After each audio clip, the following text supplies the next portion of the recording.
Jasiah is an artist I've known about for a long time, and I've been a casual listener for just as long. I first heard about him along with everyone else with his songs Break Shit and Crisis. These songs were on repeat when they came out, but I wasn't really tapped in with the music scene. So when I came across Jasiah later collabing with all the artists I just started listening to, it was very welcome. And after listening to him more and more, I've realized the thing that makes him stand out to me. He's just so good at making hits. By that, I mean that almost all of his songs are first listen bangers that have a wide appeal. And I'm not alone thinking this. Jasiah has collabed with a bunch of artists who I would consider mainstream, but also don't take mainstream as a bad connotation either. He doesn't water down the content of his lyrics or the sound, which is pretty awesome to see. If you haven't heard a song from Jasiah, I really recommend listening to Art of War. And the reason why is because this song is actually infectious. This was one of the first songs I heard from him, and back then it took me a lot to listen to any artist that wasn't the few artists I was already listening to. This song kept me hooked and made me more interested in checking out more of his stuff. So again, if you're completely new, you should definitely check this one out. But what prompted me to make this video in the first place is Jasiah's album No Holds Barred. For the first week I heard about this, I genuinely thought it was going to be a single. So when I found out it was an album, I was pleasantly surprised. This album is really good and the name for it definitely suits it. There's two things I find especially cool about it though. One is that Jasiah fully produced this himself, which is crazy to me, especially since he produced Shenanigans Part 2, which is the sequel to one of his more popular songs. And in my opinion, the beat in the song overall is much better than the first one. I'm usually not really a fan of Part 2's to songs, but this one was really good. The second thing is that Jasiah said this album can be listened to on shuffle and it still makes complete sense. I listened to it a few times this way and I can definitely confirm that this is the truth. And it doesn't even sound like a bunch of singles put together either. It's pretty coherent and honestly my favorite way of listening to it. The last thing I'll mention before recommending you some songs is Jasiah's explanation for the theming of the album 3. The whole thing is pretty poignant and inspiring to the right type of person. He talks about how he feels like he's the black sheep and how he's learned to be comfortable in that position. Anyway, the first song I'm going to recommend is On the Hunt, which is the bonus song off of No Holds Barred. It's a more new age sound from him and I really mess with it.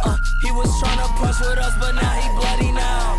How you talking all that smoke, but ain't no guns around. Another one that's a must listen is Bloody Nose with Scarlord and NASCAR Aloe. It's a really fun one with artists that work really well together. I can be a dummy bitch, I see straight through your disguise. When I'm in the pit, bitch, I'ma always wanna fist fight. And if you're looking for a calmer one, check out 5 Days. It's one of the most replayable songs from him in my opinion. Up for 5 days, now we making plays, jumping off stage, let them feel my rage. Alright, check out Jasiah's new album. And also please let me know if you like this format because I'm trying something new here. And check out my Instagram.